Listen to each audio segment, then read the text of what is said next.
Sorry. Good evening, everybody. Sorry to be a little bit late. We had a little problem with the connection, but I'm very pleased to say we are here and we are live. If you're watching us, wonderful. If you're not watching us, there's no point in me telling you to refresh your browser because you can't see us. But I'm sure you'll catch on. Very great pleasure to welcome to our Saturday night evening the lovely Melanie Blyth. Melanie, good evening. Good evening, Laurie. Hello, everybody. And how lovely to see you.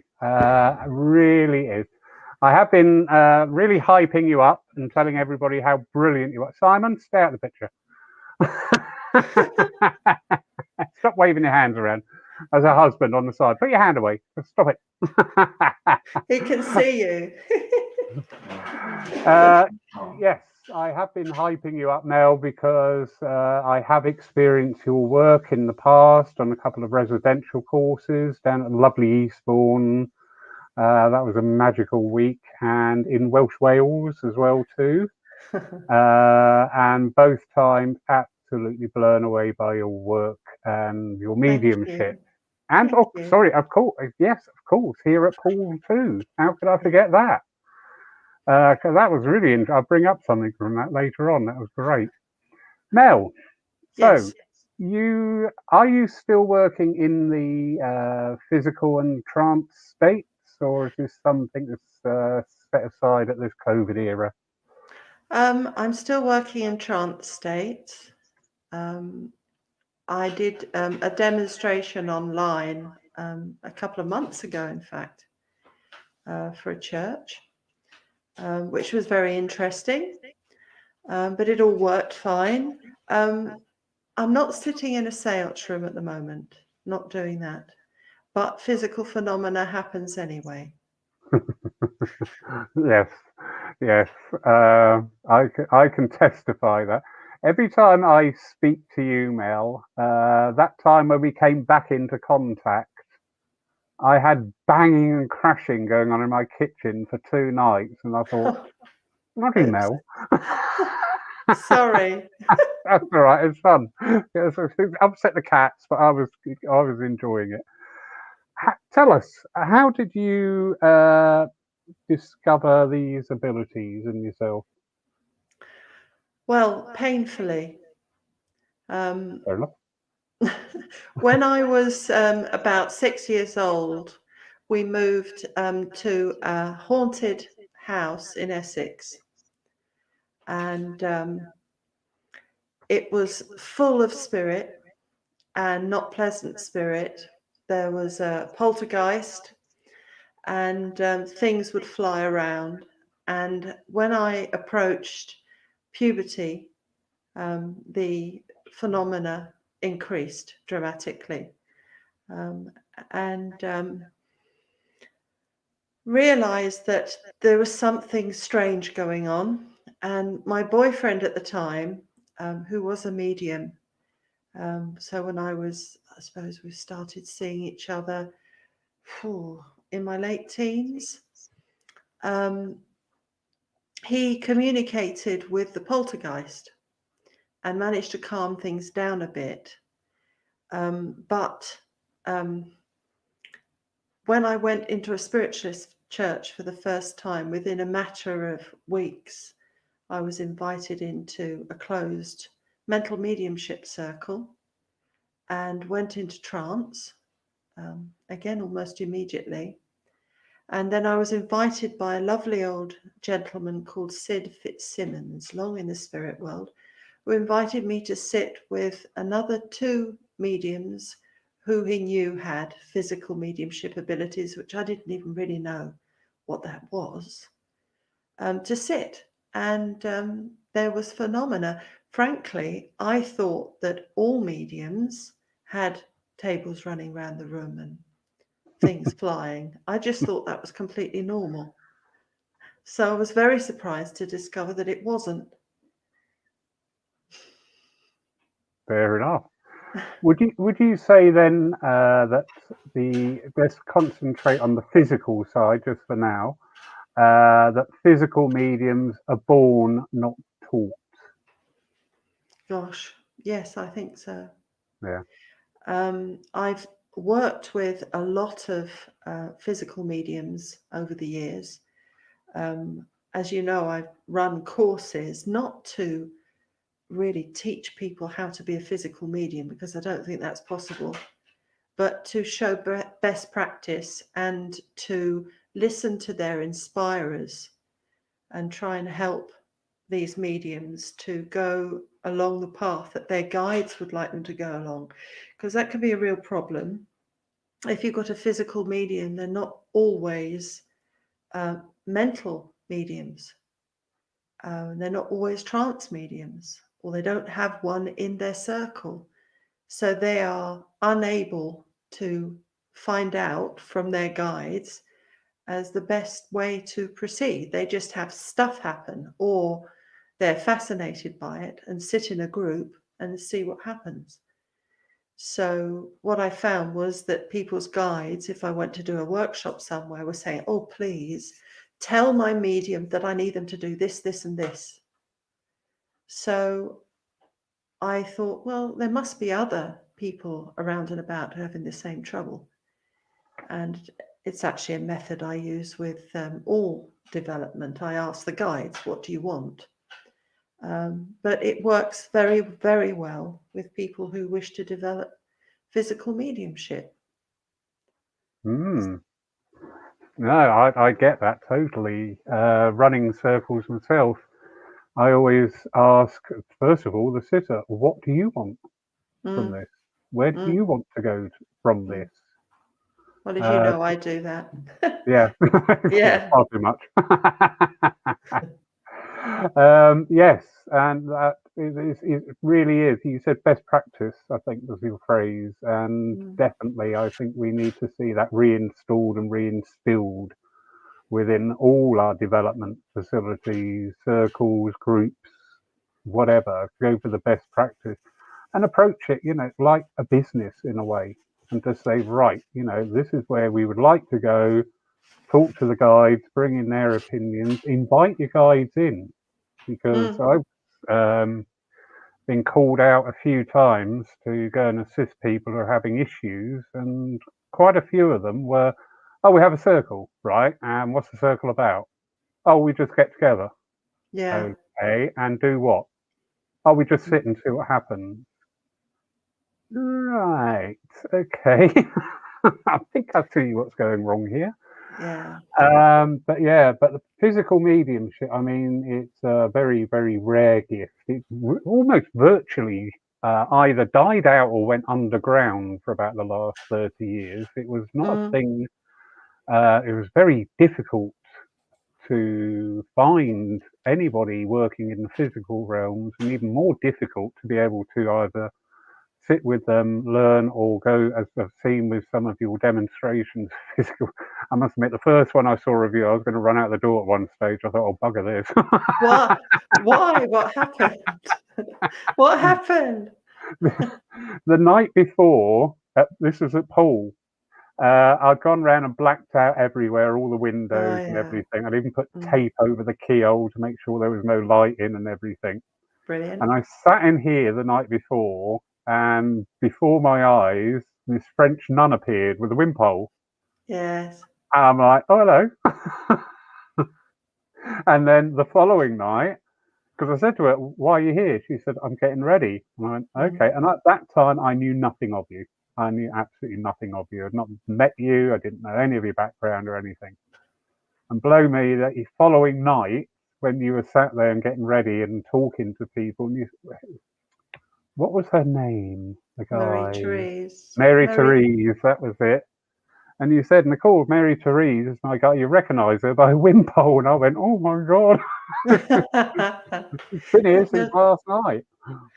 Yeah, you're not the first person to tell me things like that. The Welsh Wales place that you came to, I remember the manager telling me that he was sitting on the outside step the day before having a ciggy, as he does.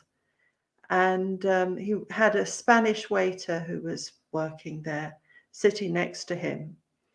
And all of a sudden, all these orbs appeared. It was dark. All these orbs appeared in the car park and went pouring straight through the front door and up the stairs, right into the top of the building. And they watched them go by. And the young Spanish waiter absolutely messed himself because he'd never seen anything like that before. And then in Eastbourne, we were in an auditorium. Did you come into there? I don't know if you did. I did a big dem there once. No, I didn't see And that. it's sort of laid out, you know, with chairs in like an amphitheatre. And they've got this whizzo sound system and lighting system and everything. So the manager of the hotel, lovely man who is a physical medium, he changed or had all the lights changed to red, which was no mean feat because there were loads and loads of them. And there was a way of, you know, turning them up and down, but in banks. And apparently the electrician got quite upset because entire banks, which should have all gone up or down while he was preparing the room the day before, half of them would go up, half of them would go down, or one or two would go up, one or two would switch off. And he said, "But there is a terrible, terrible fault." And he was really scared because he thought that things were going to, you know, blow up or catch fire. And Melissa, who you would have come across, my little spirit girl, Yeah. she can do that. She, you know, she's not bothered if they're all meant to work in the same way. So she was testing them all.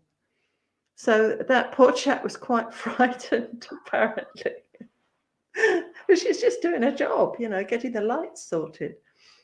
That is wonderful. And actually, it's lovely that you mentioned Melissa, because that was another experience of mine of that first night here. When you were talking in trance to begin with, your different guys were coming through and it was all absolutely beautiful.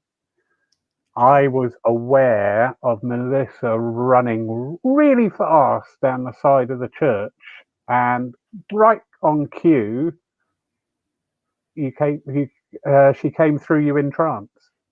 It was so funny because I just had this impression of her being there, running down to the front, and the next second, when you were talking, it was Melissa talking through you. I was just like, "This is so cool! This is great! I've got to learn this." It really makes my heart lift when you say these things, because from my end, I don't witness any of it. And so people say, "Oh, I saw this, I felt that, what have you." And of course, I don't. But I've had a few wonderful experiences, and there was a video taken. Oh, there've been several over the years, and something I found absolutely amazing was, your stories reminded me of it, is I've watched on a video of myself, which I don't watch because I don't like watching myself, a light ball come into shot, enter my solar plexus, and immediately someone else will speak. Then the light ball will come out, go away, another one comes, enters me, another voice comes out. And when I saw that, I was like, "Oh my God, look at that. That's amazing." And some things I hadn't seen. Yeah. It must be when you're working in these altered states, be it physical or trance, your consciousness, how active is that, or is that sort of like set back away? Really depends on what I'm doing. So if I'm in this environment at home, and spirit guide wants to talk to Simon, and they want to get me out of the way, Simon, my husband, as you know, want to get me out of the way, then it's just like I drop down a bit. It's just a light altered state of consciousness. And if the guides want me to hear it, I will. And it's taken me a lot of years. Now it sounds back to front. It's taken me a lot of years to be comfortable with being present, although in a light altered state, and to hear these voices come out of me. Whereas my first experience of trance was to be unconscious. and not to know it had happened.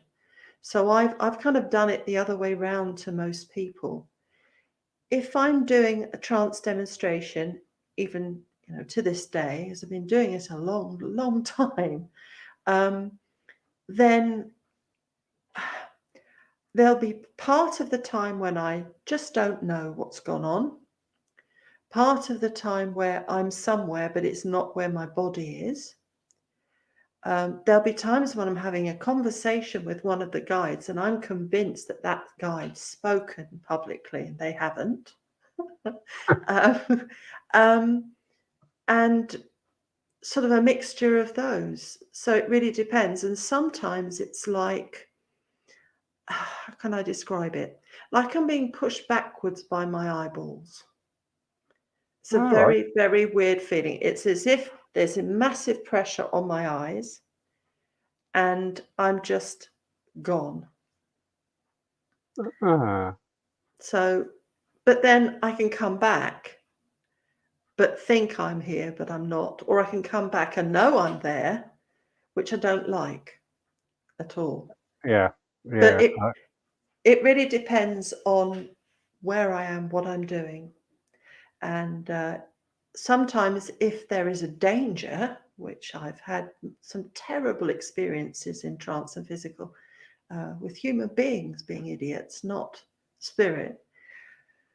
If they need to keep me safe, they'll do one of two things. They'll either bring me back like I've been shot out of a cannon, which isn't pleasant, or they take me deeper. So I don't need to sit in the dark for physical anymore, for example. Physical phenomena can happen without that, but it's changed. It's changed. Yes, and I believe at this time I'm noticing in myself and I'm hearing from other people that the whole way that we're working with spirit has actually undergone a little shift. Sometimes great, sometimes minor, but everybody is sort of like registering there's a change. There's a change. Definitely. Yeah, I've just had a big change in the way that I'm presenting mental mediumship. And the first time they worked with me, it was awful. I lost my radar completely. But the second time, it was functioning. It's very strong healing content.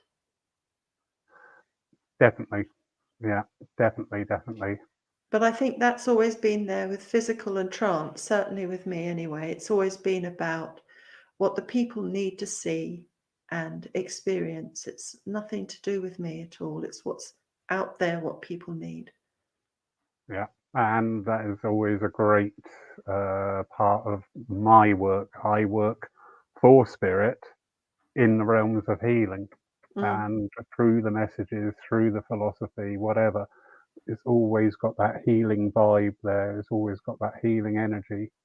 Yes. And I've seen some wonderful mediums from all walks of mediumship carry out that healing work, and awesomely, absolutely awesomely. We've got a lovely comment here from Phil Shaw. Phil is a very good trance medium. First time I met Phil, I knew him as a voice coach.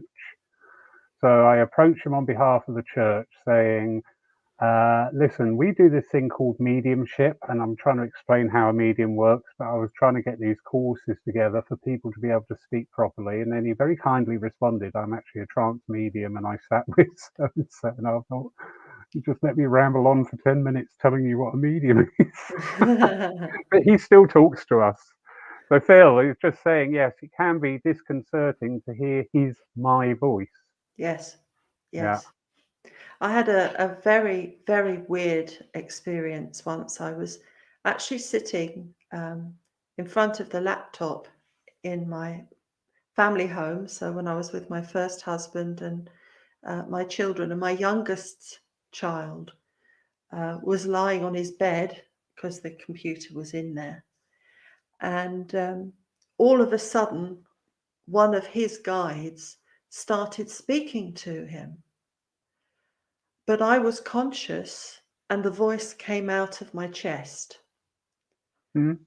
And it was direct voice, but it wasn't independent. My direct voice never is. Well, saying that, I've had a couple where it has been, but this was the weirdest thing of all, because I could talk here and there was this deep, gravelly guy's voice coming out of my chest. And I was most grateful that my son was actually there, that it was him that this was happening to for the first time. Absolutely freaked me out, because I'm not normally awake when they're doing that. And it normally, I assume, comes out of my mouth, but this didn't. And he was very excited about it and chatted away with the guide. And I'm sitting there, I go, oh God. Yes. Oh, wonderful. The questions are coming in thick and fast. Tim Alvett has got a couple of questions. Just going back to the earlier part of the conversation about when you ask the guides, what, and he's just saying, surely in all forms of mediumship, the medium should surrender to the guidance and direction of the guide. I would have thought so, but it seems that a lot of people don't have the skills to know what that inspiration is. But I'm sure Tim knows many, many mediums who don't want to do what their guides would like to do, because, their ego gets in the way. I had a student many years ago who desperately wanted to be, what was it, a materialization medium. And his guides were just saying, we can't. That's just not possible. This isn't possible. But he rejected everything else. But he was a fantastic transfiguration medium, but he wanted materialization rather. That's what he wanted, not the transfig, wanted materialization, and rejected it. Yeah, I get that. I sat, apart from my time with you, I did sit with another medium trying to learn the deeper trance states. And I used to get quite frustrated because I couldn't get there. And I sat there and I spoke to my guides, because this is a common thing, isn't it? A lot of people will say, I don't know my guides. Yeah. So if you don't know your guides, it sort of like makes it doubly difficult to liaise with somebody and plan out what's going to happen. But I sat with my guides and I talked to my guides very much as I talk to people on Earth, and sometimes it's a bit rude. And so I had a discussion about, why isn't this trance working? And why can I not get this trance to work? And he turned around and he just said, you're too nosy. And I went, you know what? I get that. Yeah. Because the minute I feel me going under, my mind kicks in going, what's going on? Yeah. I'm not a control freak. There's nothing wrong with spontaneity as long as it's well planned and organised in my book. I'm going to say something a little controversial here. The reason I have been able to go into a deep altered state, and from a very young age, is because I was abused. And when I was being abused, I used to withdraw from my body. Yeah. And I've come across a lot of sexually abused mediums, sadly, who are also able to go into altered states and all sorts of different states of mind as a result of it. It's an escape mechanism. So my higher self, my guides made use of that ability. So something good came from it. I get that.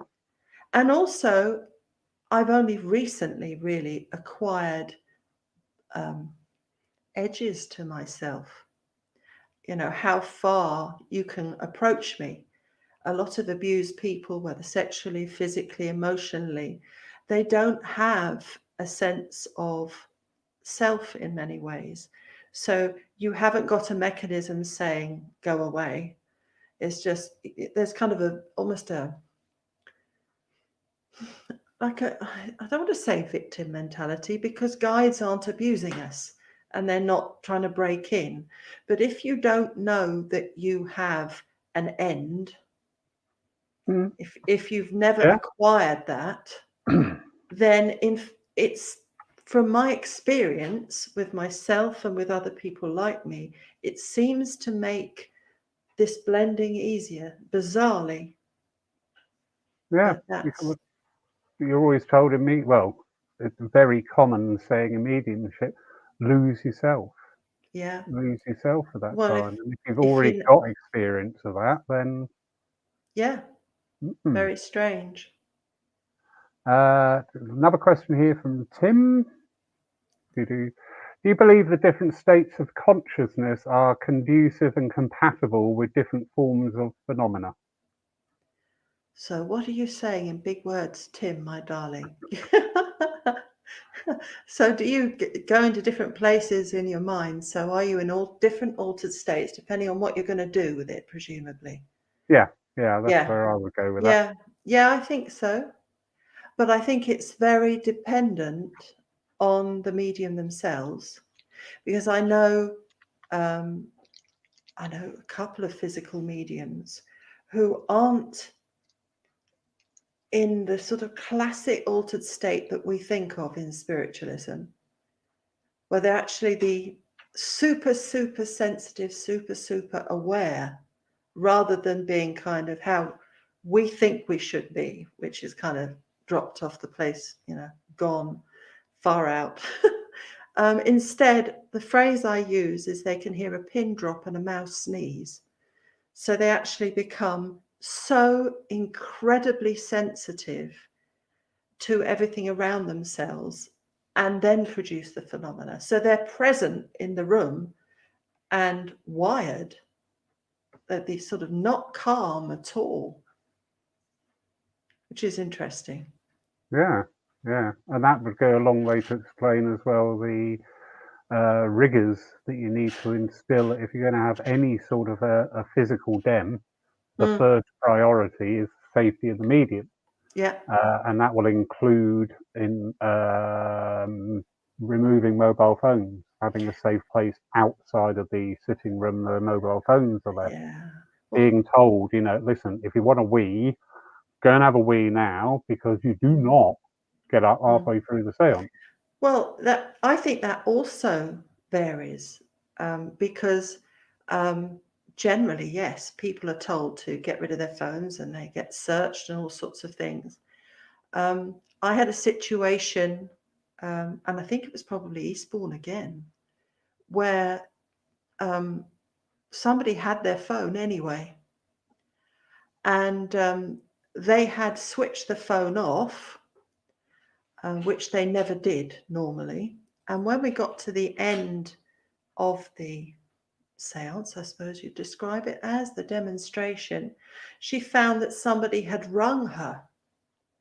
So she switched her phone on, came running up to us, the group, myself, absolutely ecstatic, because somebody had recorded the entire demonstration, which was over 2 hours, on her phone.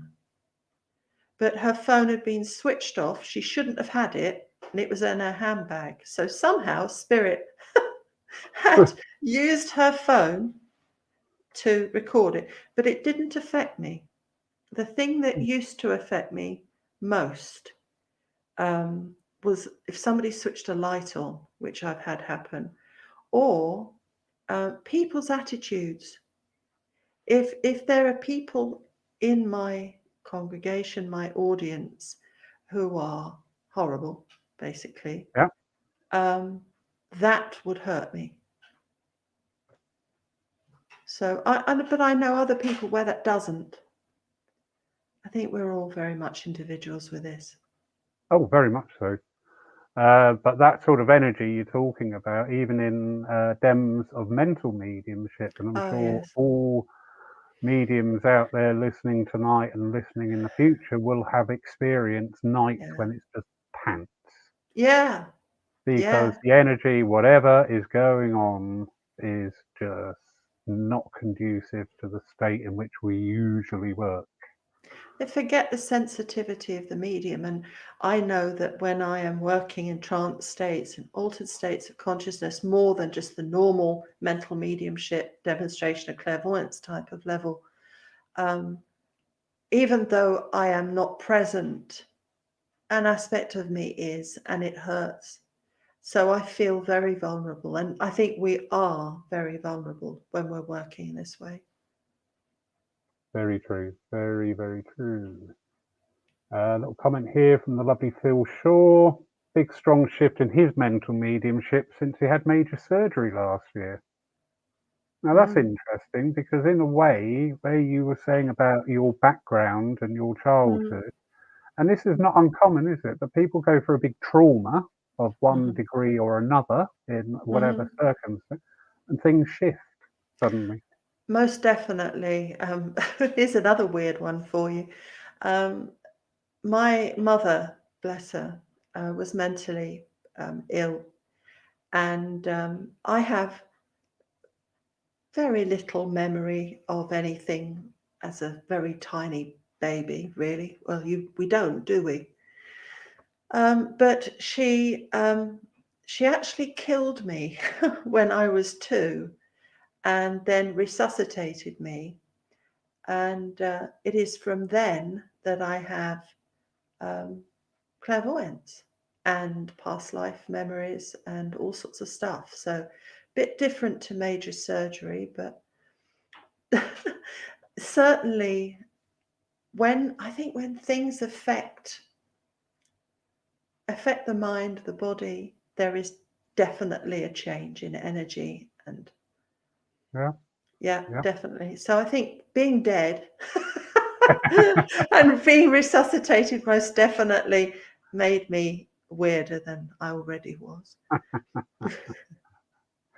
Lovely. Jamie Williamson, he's asking, what's your thoughts on some physical mediums can only produce in complete darkness? Hi, Jamie. Of course you know Jamie. Of course I do. Yeah, lovely man.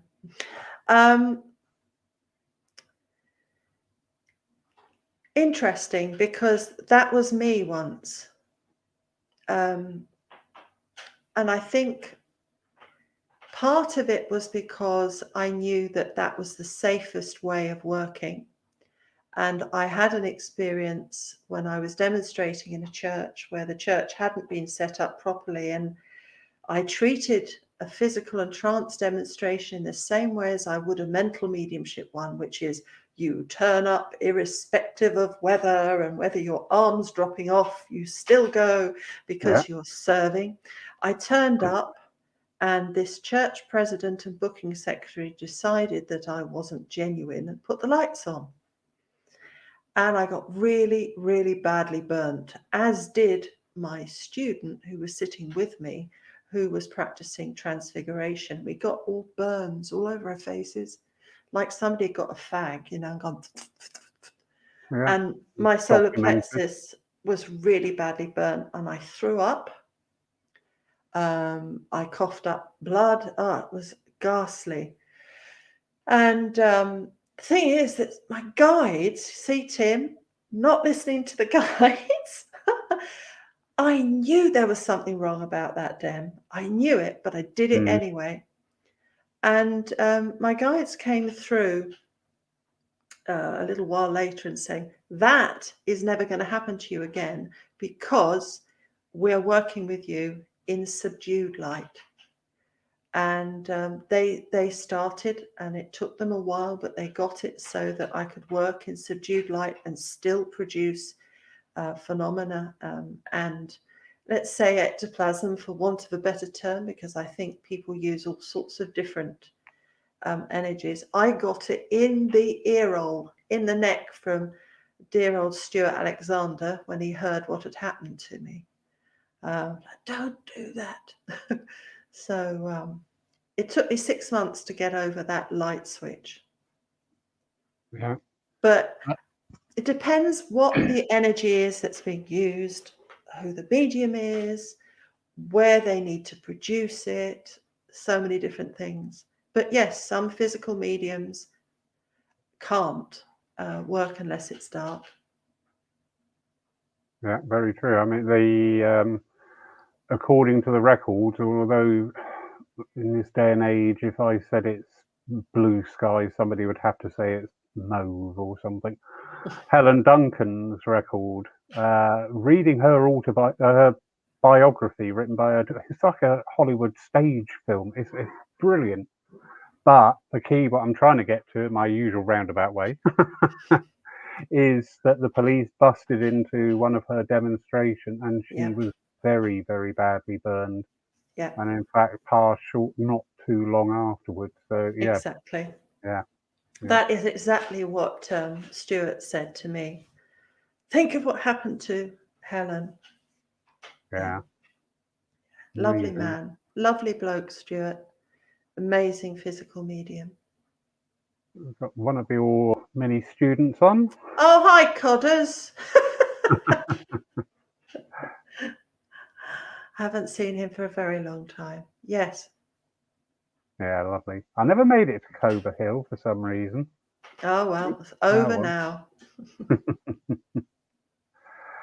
Phil Shaw again. So many developing mediums today want fast results, and trance, as Melanie will confirm, takes many years of discipline and patience to develop, even with an excellent teacher. Too true, Phil. Yeah. Too true. Yeah. People are getting up on the platform. God, I sound old. People are getting up on the platform Join the club. far too quickly. Far too quickly. And then the standards are just... Yeah, I agree. Our medium here for the live service in the afternoon, Mark Stone, a local medium, he does beautiful trance. And when you see him dem, it's the first time I saw him dem, I was thinking, oh, that's not right. Because he's out chatting to people before he gets up and starts demming. I thought, oh no, okay. you should be sat in a room for 24 hours and only eat bananas or something. But he's just got that wonderful, it just sits and turns. And do you know what? I always, whether this is right or wrong, it's just something that I notice. You get a trance medium, sit up there and talk for like 2 hours without coughing, without hesitating, without having a sip of water. That shows something's going on, because if you try to do that normally, even fidgeting, they just sit there and deliver, and it's absolutely beautiful to watch. And I've seen you do very much, and in fact at Eastbourne, in one of the many circuits. God, you know how work your students hard, you do, woman. Yes. Yes. 7 o'clock in the morning. About 8 o'clock at night, every night. I was, oh God. Oh, that's early. That's early.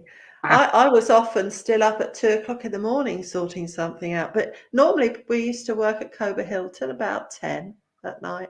I know, it is great actually, because I loved it, because you really immersed. But at Eastbourne, in one of the many circles that we sat in during the week, your guide came through, and I was just sat there, and your guide was going around everybody individually talking to them, and it was absolutely beautiful and serene, and you could really feel that love and presence. And I just looked, and I could see that he had transfigured on your face, because you do weird stuff. I've seen you with a moustache. I'm thinking, where did that moustache come from? Sorry, I should have shaved earlier. I know, you just sat there, and the next minute you got a tash on. And you're like, where's that come from? But anyway, your guide had transfigured over you, and I was looking, and I thought, ooh, why do I only see one side of your face? Because it was like a side profile where you were facing forward. All I could see was that, and I thought that, and without a glitch, your guide cut off where he was talking, turned to me, and said, the reason you can only see one side of my face is because I was disfigured by an accident when I was a child. So I don't show it because it frightens people. And then carried on talking. And I just sat there thinking, I only thought that. He's a wonderful guy. I don't think anything else for the rest of the week, Lawrence. Listening in. Yeah, he knows stuff. Oh, very much, very much, very much. Phil Morboy, interesting question. Hi, Phil. So Yeah. Yeah. I think there you go, Phil. That's your answer. Happy? No, not really. But you kind of wonder, well, what would be the point of bringing through some mediumship if there's nobody there to listen? But I certainly go into trance states, and the guides and Simon's guides talk to him. And is there an audience? Well, there's Simon. Yeah. Yeah. But in development, I've sat for years on my own, as well as with a band of dedicated people who sat religiously for me, which was such an honor for me for years. And one of the reasons why we ended up with 3 mediums being sat for, one of them myself and my ex-husband and a colleague, was because Spirit knew I felt guilty taking all of their time. I feel bad being sat for. And they used to say, oh, but we're getting such a lot, they're talking to us, they're our friends, you're our friend, we're trying to help. But no, you can sit on your own as well. It's not dangerous as long as you know what you're doing. And as long as you're discerning. That's important. Very. Just because somebody's dead doesn't mean to say they're good. Yeah. Which a lot of spiritualists do seem to think that. It's like, oh, it's spirit, that's fine. I only draw to me loving beings. Yeah, well, have you not heard the analogy of the moth and the flame? So you have to know these people, and I need to know. That's me, and I'm like you. I need to know who my guides are. I need to know who these spirit people are. I'm not giving my body up just like that. Yeah, yeah. I've always asked for evidence. When I've become aware of a new guide stepping in, I've asked for evidence, and I've had it. And I get that because of the way I'm wired up there. I'm like, okay, you want to work with me? Prove who you are. I need that evidence. And do you know what? It just comes through in the most amazing ways, but it is really concrete evidence. Yes. Really, really is. Yes. Right. Oh, Tim Abbott again. Here we go. Yeah, just picking up on a point from earlier on. That's true. And you're one of them, Tim. You're a wonderful medium. Yeah, yeah. He very kindly he's helped us out on a Lyceum night and taken a service for us as well. And this is it. This is the true blue people who are going out there and doing this stuff. There's no ego there. There's no air or anything. They're just people going out being spiritualists. Well, there have always been those people. I can think of numerous lovely little old ladies and mature gentlemen that used to serve churches in Essex, where I used to live and where I was born. And there'd just be this quiet little old lady who'd come in and stand on the roster and go clonk, go into an altered state, deliver the most phenomenal address and clairvoyance, and then tootle off home again for a cup of cocoa. No big look at me, I'm this, I'm that. Wonderful, natural, but professional, kind mediums. Very true, very true. We had one here many years ago, a gent called Bill Avery, and he was just such a nice man. He really was. He used to, especially towards the end when age was starting to show a lot on his posture and everything. He'd get up there, sit down. When it came to the address, he stood up and stood up and stood up and filled the church with this wonderful voice. And in fact, one of his very last M's, there was transfiguration, because I looked and I went, oh my God, that's my dad. That is my dad's face on him. And I turned to somebody who knew me dad, and they looked at me and went, yes, it is. So not only me had seen it, they had seen it as well, without any intimation from me. And and as I say today, and I agree fully, Tim, we've got to remember, we do talk about the pioneers of the past a lot at this time. But what about the pioneers today? Because these are the people who are going to be spoken about in 30 years. Yeah. And there are a lot coming through. I love my balance. I've seen some and just thought, okay. And I've seen others and just thought, wow. Yeah. Well, we all have bad days. Very true. And then sometimes there'll be something that just flies out of your mouth, or you see another medium do that, and you just think, my God, I'm proud of you. Just amazing. Yeah. Yeah, very true. Have you ever doubted the origin of your messages? The origin. That's an interesting one. The origin of my messages. I'm not sure I understand what you mean, Martin. Yeah, if you could just clarify that a little bit, please, Martin, for us. We're quite happy to answer it. Just want to make sure we're answering the right question. Yes, please. Comes in handy. Oh, there we go. Just a little comment there from Mark. That's the gentleman I was just talking about. And he's just confirming that gent I've mentioned, Bill Avery there. Dawn is asking, do you have to be in deep trance for transfiguration? No. Now, my personal experience is that the deeper states for me, when I've been out of it, have been when Spirit have been delivering philosophy.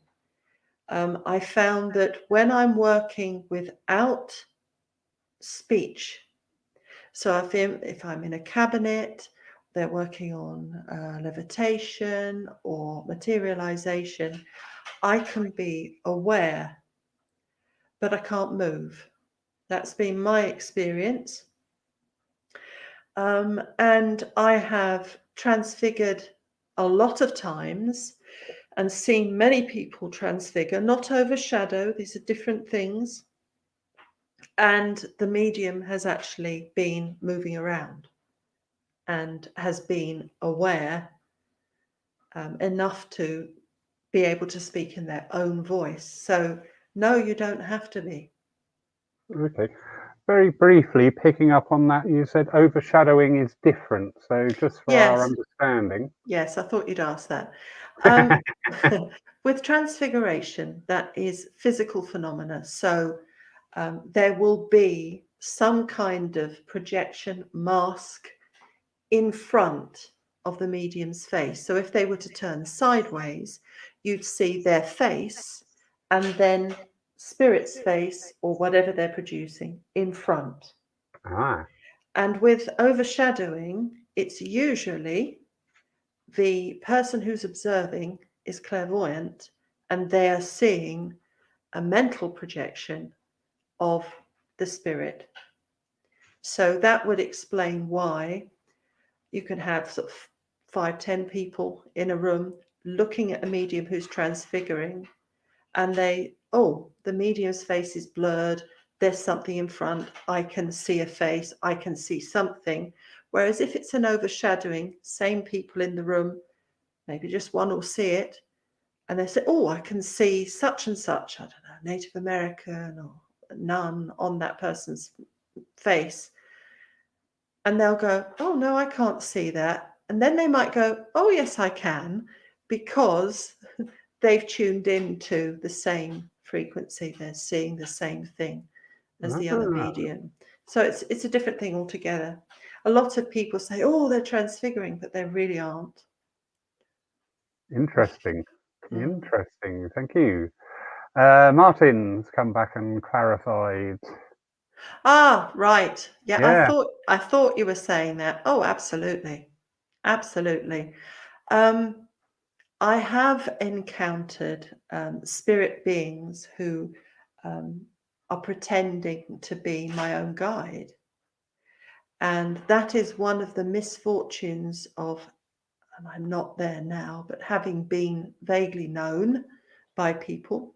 And you do find that some people would rather like to acquire your guide as well. And there are, of course, malicious people who are in the spirit world, just as there are on the earth plane. who will try to present something that they're not. You do have to be discerning, and you need to know, not by sight, but by feeling, and feeling right in here of who your guide is. Very Deep true. friendship. It would be the same as, I'm looking at you and you're dressed up like Laurie and you're not Laurie. I would know you're not Laurie because you wouldn't have the same wicked sense of humor, but you wouldn't feel like my mate Laurie. You'd feel horrible, which you don't. Yeah. So you have to use all your mediumistic senses. So yeah, I've had some things turn up, and I mean, I've had to deal with some horrendous spirits in my career, but they don't tend to get very close to me unless I need to do something about them. Yeah. Like, oh yes, let's move you on, that sort of thing. Yes, I was witness to one of those sessions. Yes. That was fun. Yeah, yes, I remember. I'd forgotten you were there. That was... Yeah, I've never forgotten it. I still wake up in the middle of the night in a cold sweat. No, don't say that. Lovely Serena. Yeah, nice question. I know the phenomena of not being able to move during transfiguration. Do you know the phenomena of having problems to walk after finishing the session? Yes, not so much nowadays, because I can go down and back up in a matter of seconds. But yes, and on a very practical level, if I have been sitting for 2 hours in trance, like I was this morning, it can be difficult for my poor old body to move because it hasn't moved for a couple of hours. But I guess it's about making sure that you feel connected to your body. The old classic New Age term of grounding. And deliberately spending a few minutes, not rushing, and thinking, right, okay, I can feel the chair, I can feel the arms of the chair, I can feel my hands, and just waking your awareness back up with the fact that you're in a body and nobody else is using it right now. So yeah. This is always one of the nightmare moments when you're chairing a demonstration of trance or indeed physical mediumship, is explaining to people that once the medium is finished, please do not applaud. You have to sit there fairly quietly until the medium has sufficiently recovered. Absolutely. Because I've seen it, in other places, the mediums finish a trance dem and everybody stood up and started doing that. And the poor old medium nearly exploded on the platform. I was just, oh, good grief. Yes, I understand that. Yes. Very much understand that. I have been touched once, which absolutely freaked the living daylights out of me. I was only in my 30s then, though, so I wasn't used to it. And I went into trance giving an address. And when the chairperson decided that I'd gone on long enough, shut up. So she reached over and touched me. And the first thing I knew was being touched, of course. And how my heart stayed in my chest, I don't know. But my guides never took me deep again when giving an address. I'm in an altered state always when I give an address and when I do clairvoyance. I'm a trance medium throughout my work, but I'm not in that vulnerable state. Yeah, and it is by experience. I get that because I love philosophy. That is my thing. And I know, and now I'm saying this, it will never happen again. You know that. I am finding at this time that my addresses now, I'm being more and more into that altered state. But every now and then I'll drop out of it and I'll just suddenly become aware of everybody looking at me and I'm thinking, what have I just said? What's going on? Why are you looking at me? Stop it. You wait till you've just come back from turning into a tree, complete with birdies and birdsong, and come out of it and realize that everybody's going, what happened? It's all right if you're in a room with shamanic people. but not otherwise. Stacey asked me a question here. Have you ever transfigured into a famous or well-known person? Yes. Yes, I have. Sir Arthur Conan Doyle on several occasions. Yeah. And nice chap. Nice chap. But mostly the transfiguration that I've been privileged to do has been my own guides or a student's guide when there is a need. Yeah, that's it. It's us that fix the importance on a name or a status or whatever. Spirit don't really care. Well, no, there are a couple of other people that come through who I would never reveal their name. Yes. Yeah. And it's not relevant, but what they have to say is important. Exactly. So. Exactly right. So Dawn's just coming back quickly after her first question. So does transfiguring use ectoplasm? Well, that's a really interesting question, Dawn. Yes and no. It really depends what you mean by ectoplasm. It appears to be the substance that holds us together, that our mind, if you like, uses to create form.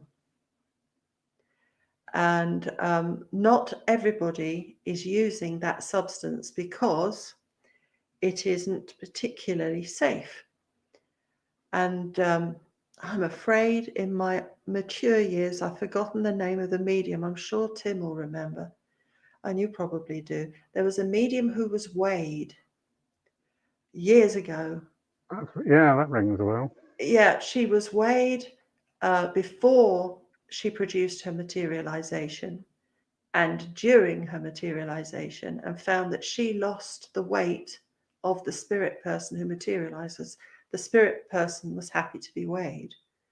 So they found that the medium's body gave the substance required for the materialization. Now, I know that that has happened to me, not that I'll let anybody weigh me, but I have been seen to shrink dramatically with materialization. Thank you, Andrew. Minnie Harrison, that's right.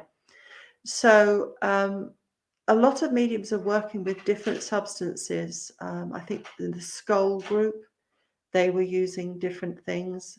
I've heard people talking about altered light energy. I haven't got a clue what it is. Yeah.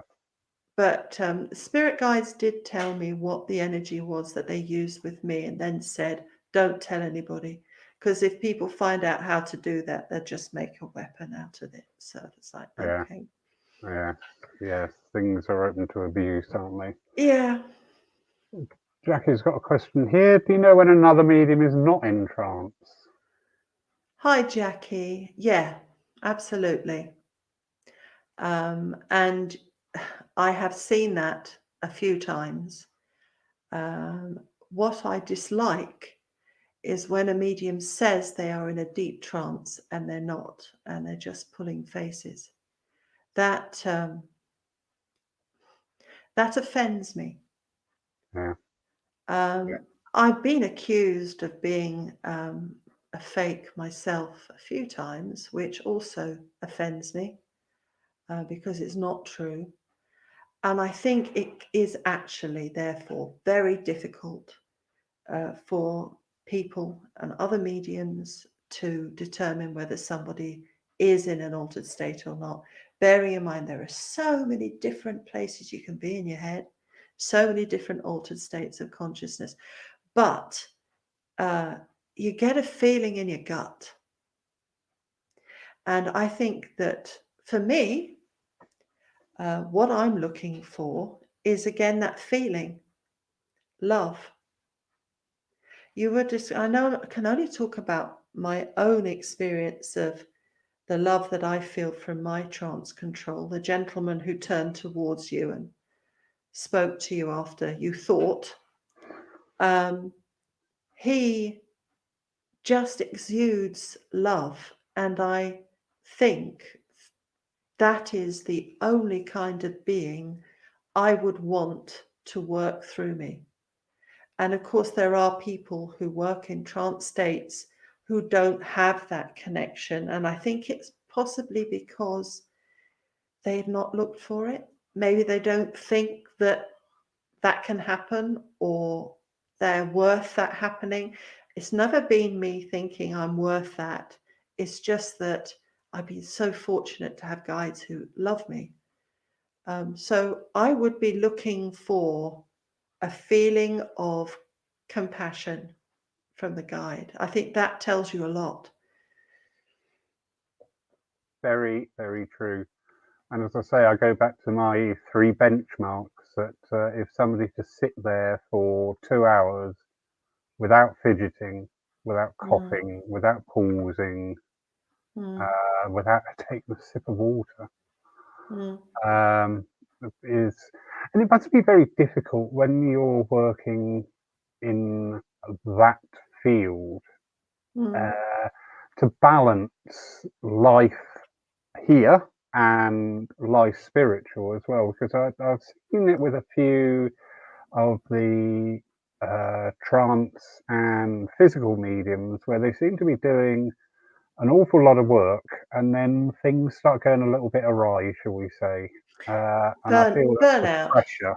Yeah. Burnout, definitely burnout. I remember Eileen Roberts talking about an experience, and I'm sure I've heard somebody else talking about another medium where they'd been working very hard and they weren't sure that they had a link. So they'd kind of got a little bit of information that they'd written down before doing a clairvoyance dem, and that piece of paper disappeared. And Eileen said, well,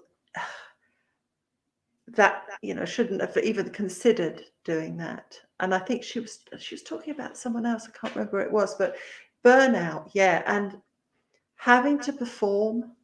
Yeah. See, I mean, I think another thing I've been thinking about while you guys have been talking is, you're saying, well, you can see a medium sitting there for 2 hours and they haven't moved.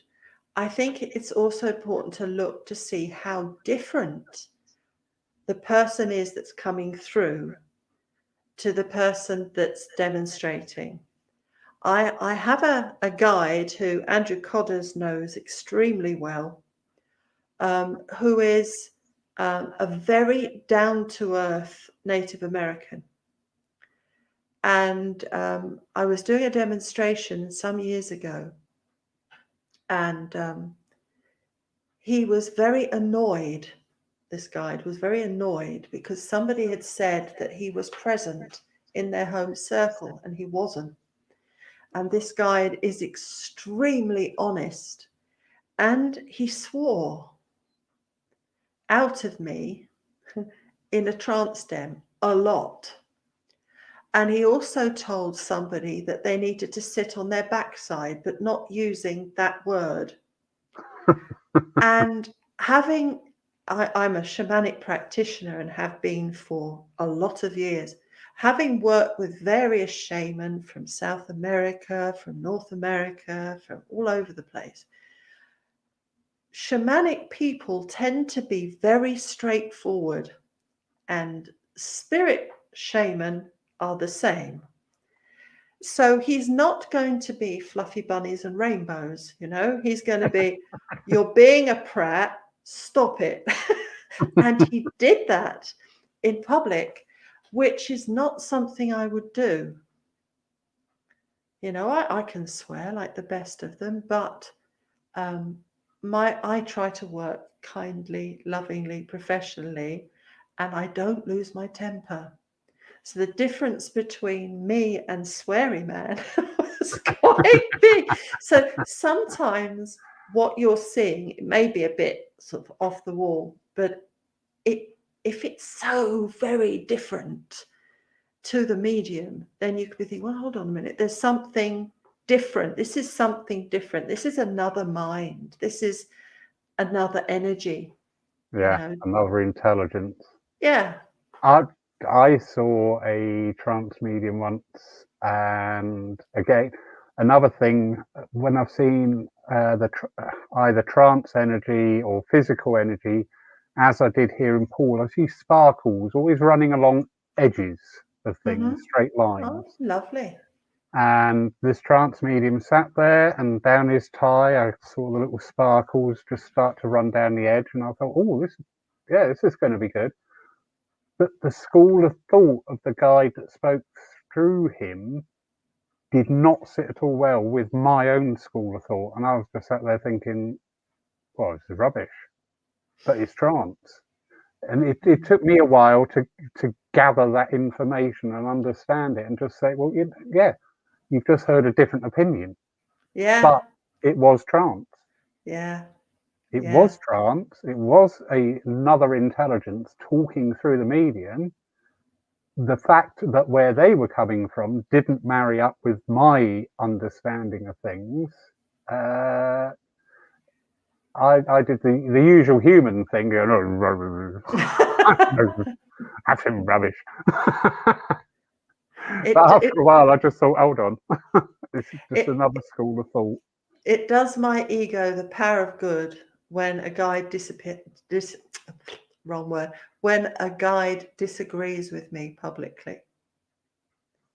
That is really funny. And I have been in a situation where somebody's guides come through and they have argued till they're blue in the face, if they had a face anymore, against something that another guide is saying the opposite of. That's really interesting when that happens.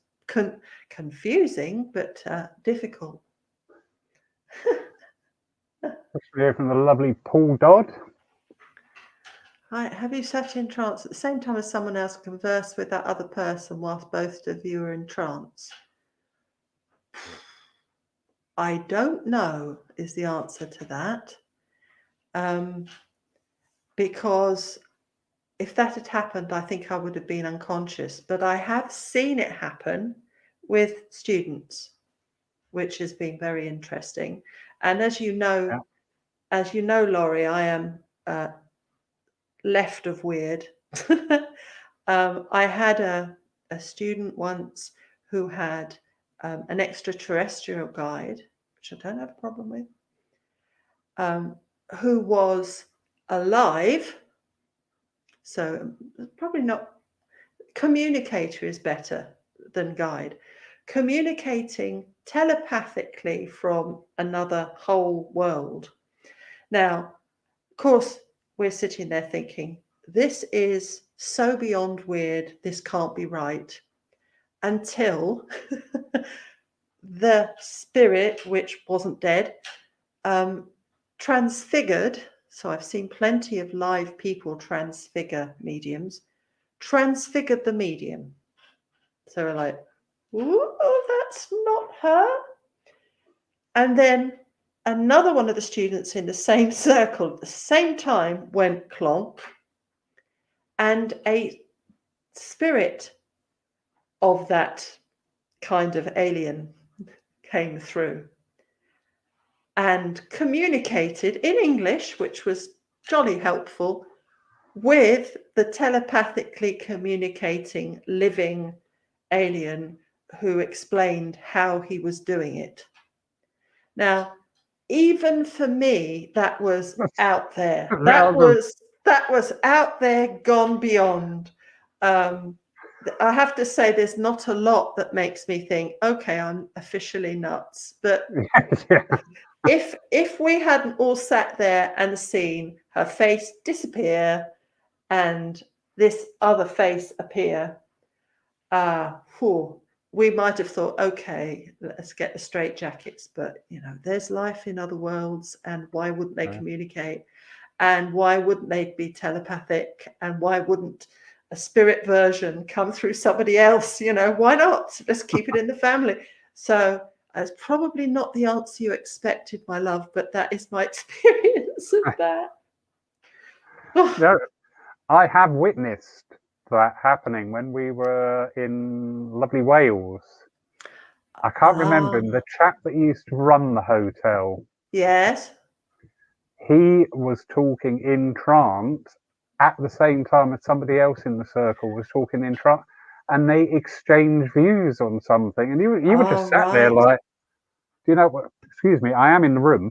I can't remember. I was just because these two guys were talking to each other, and again, you got that energy, you got Marvelous. that feeling. It wasn't, I want to hear this. It was, I am hearing this.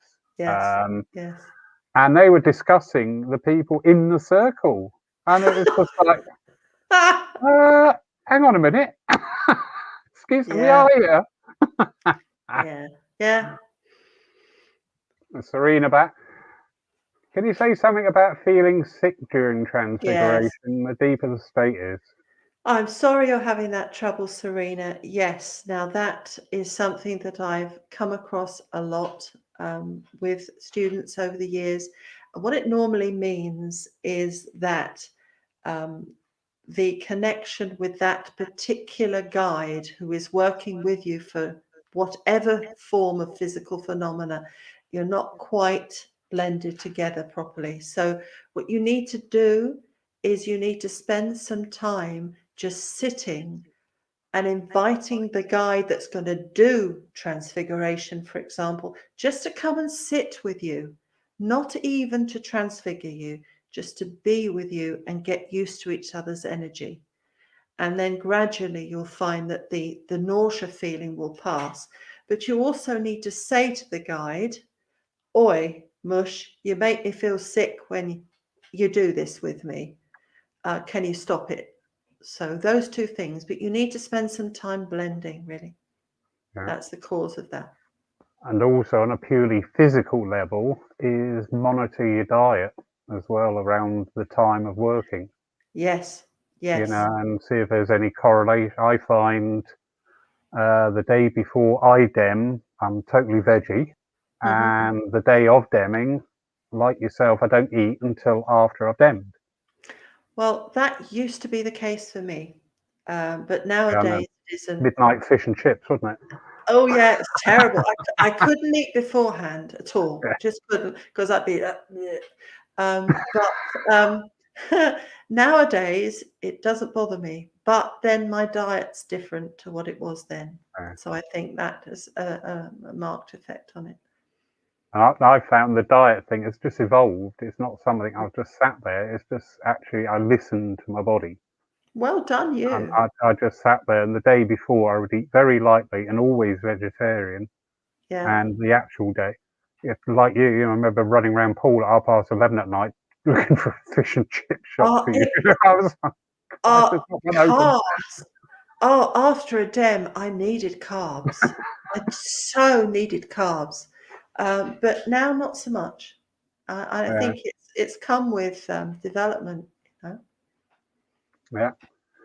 As Phil's asking a question here, where do you teach and demo now? Well, not right now, obviously, because we're not doing a lot, are we? The answer to that is I don't, and it's rare, not just because of COVID, but mainly because of COVID. I stopped running residential courses, how many years ago? 5 years ago. There were a lot of personal things that happened in my life, and it just wasn't possible. I run a couple of circles, well, a circle. As I say, I've done a couple of trance demonstrations over the last couple of years. Where do I teach and demonstrate? Where I am going to be asked to teach and demonstrate once I've had my second COVID vaccination, done my 3 weeks, and everybody's being sensible. So there's the answer. I'm hoping that some nice Lawrence Saville might just say, "Oi, Mel, do you and Simon fancy coming down to Poole?" You never know. Sorry, I seem to have lost the connection there a bit. Did you? You so-and-so. You know, I love to have you down here. Thank It's just you. the thing is at this time it's twofold. It's not only our ability to travel, it's people's willingness to attend demonstrations and workshops. That's Yes, going to take a lot of people to regain that yeah, confidence, yes, to feel yeah. comfortable going out to a workshop or a den. I So completely understand that. I'm scared about it. I'm not even yeah, sure how I'm going to feel going to a shop. yeah, I I did my first dem after the first lockdown. There was 30 in, and I That's had to good. really monitor myself because I was just having I could feel the beginnings of a bit of a panic coming on. I thought, Yeah, what is the oh my, yeah. because there's people. We've been Yes, without people. yes, yes. Quite So understand yeah, that. Yeah, yeah. But so I did a trance demonstration for a closed circle at a church a little while ago, and I think we're doing one later this year. I did it on Zoom, but they want me to do it in the church later on in the year, and hopefully, if everybody behaves, that should happen. But it's kind of better when it's trance because no one's coming near me anyway. But yeah. So lovely. when I'm asked, Phil. Don't say that to him. He'll be banging out the email as we talk. Just Serena saying thank you for that advice. You're Uh, welcome, darling. You're welcome. the invoice is in the post, my love. Now you know that's not true. Oh, I hello, know, I Greg. know. Oh, I think I know you. Oh, yes. Yes. I do remember you, Greg, I think. Yes. I can't quite see your picture, but yes, I think so. I know Yeah, Neil. We were only talking to Neil on Facebook earlier. And D, I think it's the D I'm thinking of. Hi. Thank you. That's very kind. Did I do 3 hours? Crikey. Wow. yeah. You did when you got going. There was no stopping you. It was great. Yeah. Sue Townsend asking, channeled philosophy and wisdom change throughout the years in style or content? So that's from your perspective. I'm assuming you mean mine. Um, yes, I would think so. Yes. I'd like to think that I have grown spiritually. And I'd like to think, therefore, that the philosophy that my inspirers are able to deliver through me has, I'm going to say, improved. I'd like to think so. I've spent a lot of years studying other religions other than spiritualism. So, in addition to spiritualism, spent a lot of time studying Buddhism, Tibetan Buddhism specifically, and shamanism, animism, things like that, environmental issues. And I think these have contributed to what is able to come out of me. Of course, if I'm in a deeper state, then it doesn't matter what I know or what I don't, and I know very little. Um, but when I'm delivering philosophy in a light state, then I think some of what's in me must affect what comes out of my mouth. Yeah, yeah. In circle the other day when we were trying the trance states, two of us said, that's partly me Yeah, yeah, coming through. I know it. I know that is yeah. what is being said is based on what's in there. Mm, mm. So there you go. I did warn you. So there you go. You've got a lovely Wimbledon Spiritualist Church. I've tried to, is it Wimbledon that I've been trying to serve? I've been trying to offer my services to your church for, must be a month. Well, there you go. They don't want to know. You've got So, the invite. They're very busy. I, I know yeah, they're very busy. And the annoying thing is going slightly off track. It's not annoying from the meet. I've had people message me and you read it and then you probably forget it because it just disappears into the morass of messages, and you just think, oh God, you know, somebody come back and say, we've not taken me up on the offer, and I'm like, can you remind me?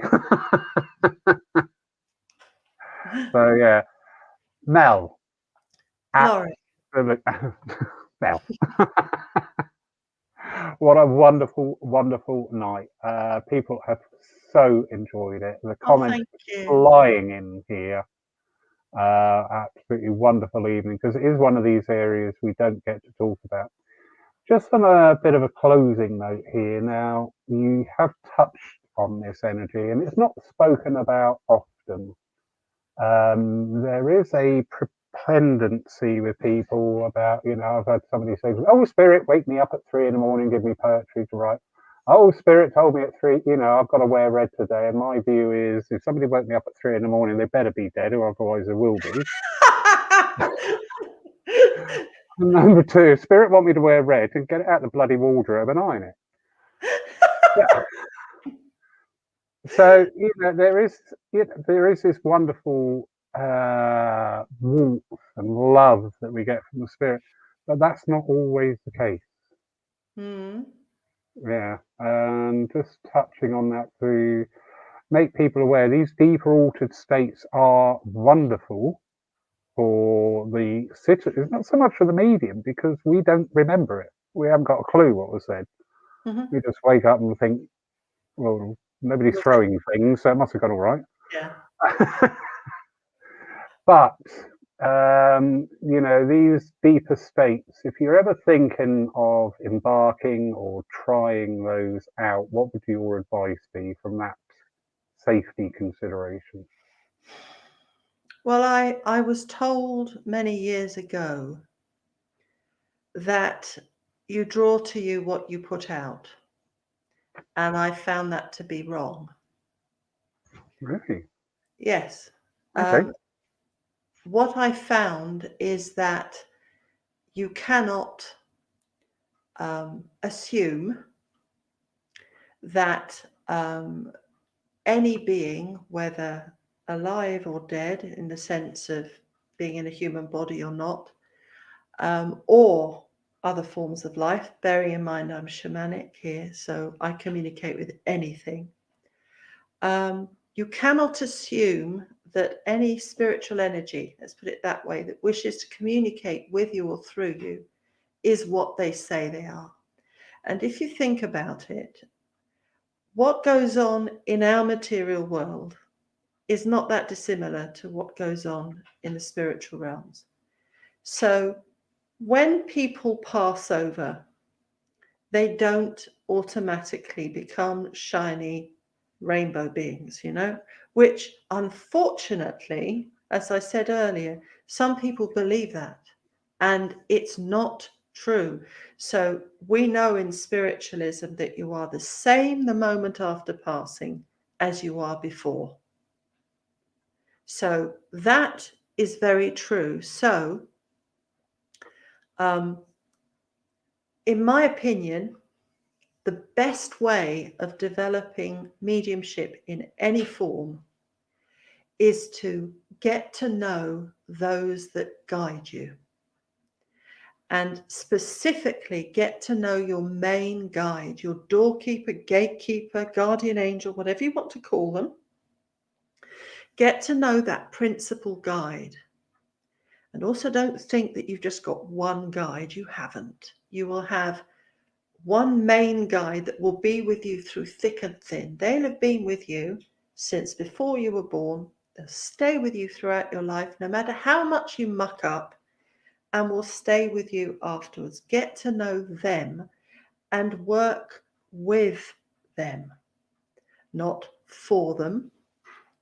And don't get them to work for you. Work together in partnership. And then when you've got that stable relationship, you know what they feel like, you might know what they look like, you know what they smell like, you might even know what their clothes feel like if they had them, you know, if they're showing them to you, if they are human, and not everybody's guides are human. Get to know that being and then let them bring forward what is best. That is the best way of going forward in life and in spiritual work.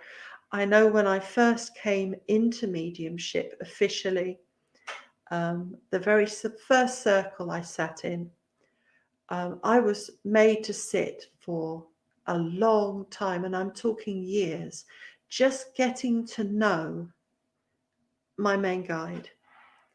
Admittedly, I went into trance, bang, like that within a fortnight of sitting in circle, but I was very lucky because the guide, the chap you were talking about, White Owl, he happened to be also an inspirer of a very experienced guy, a very experienced chap in the circle, a man called John.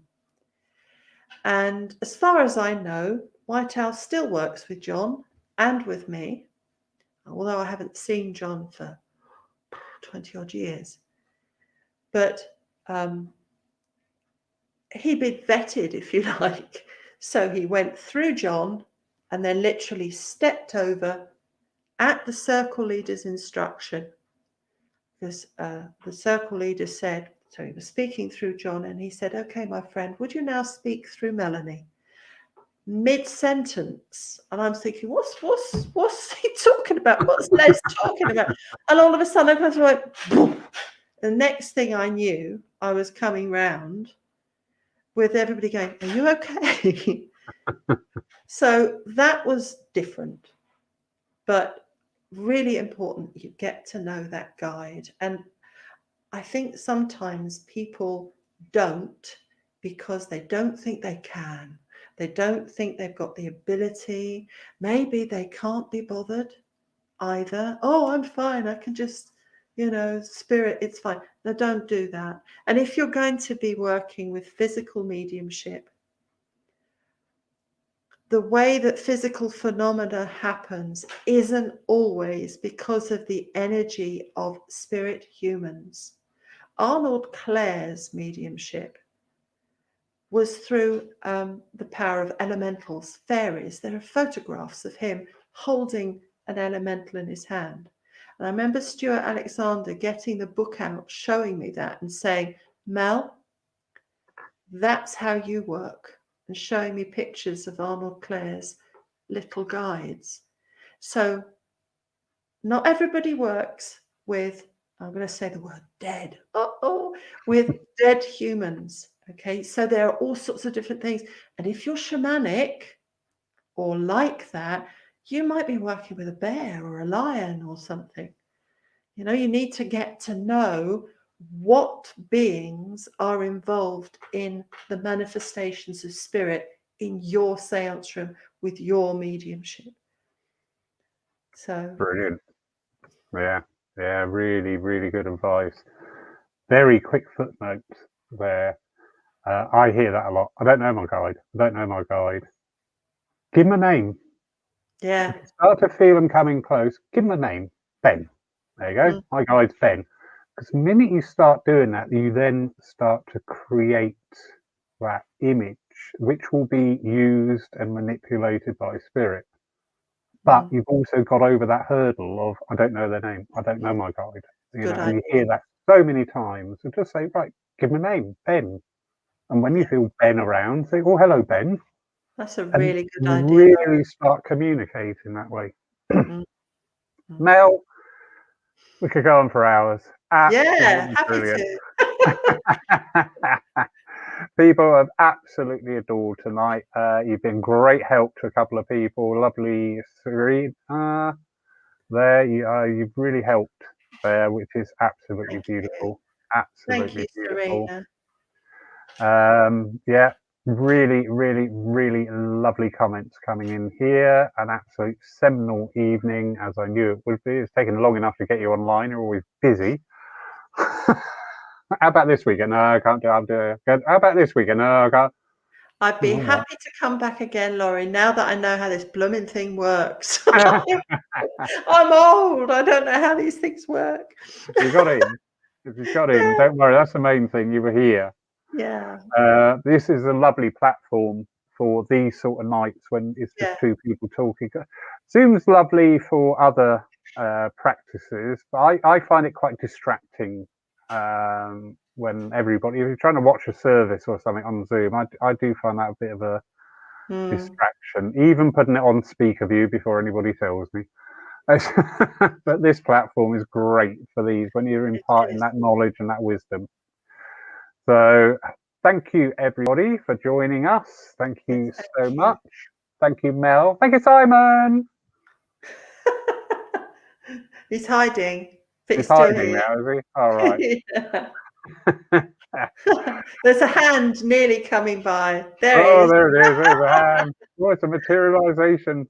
A self-respecting spirit would materialize in polyester.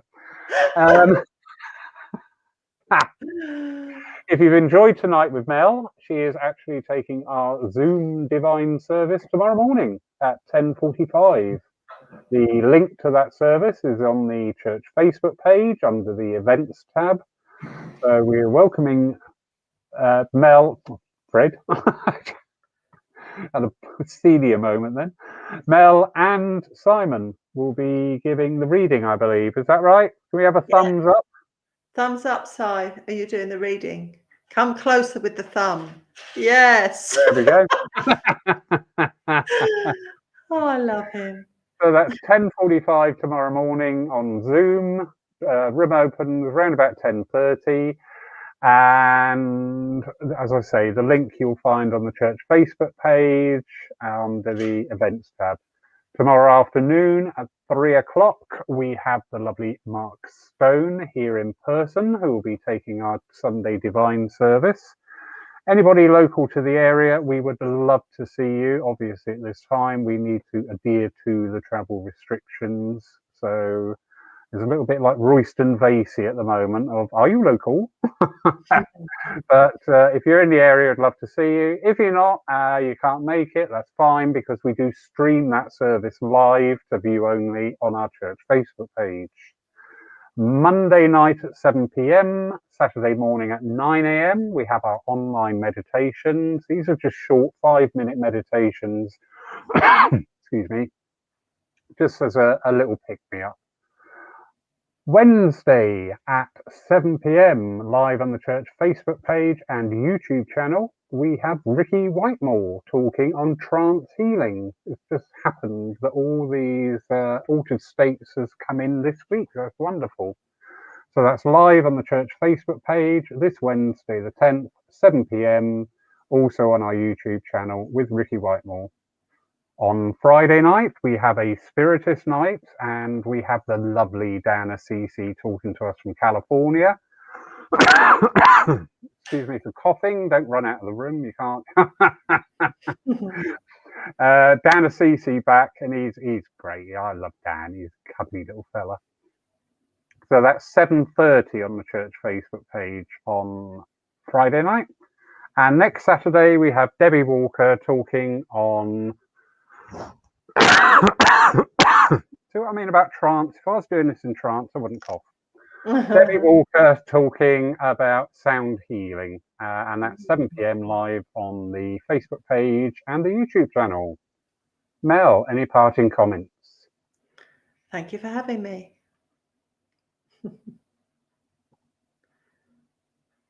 No? No. Just thank you for having me. All right. It's been lovely, and it's so nice to see some people. I haven't seen the comments much. Oh, lovely. There's a lot of them which I haven't seen. So it was lovely to see Codders and Tim, and it's lovely to see people that I know. Well, very shortly it will be live on the YouTube channel, and also you can watch it on the Facebook page. I need to go and get a drink. Yes. As well on the videos tab. Thank you, Mel. Thank you, Simon. Thank you. See you in the morning. Oh dear. Thought I could talk for England. That's your fault, that is, for being late in the room. I didn't have time to run out and get a water. There we are. I couldn't get in. We'll see you all soon, everybody. Thank you so much. Have a restful, peaceful and blissful evening.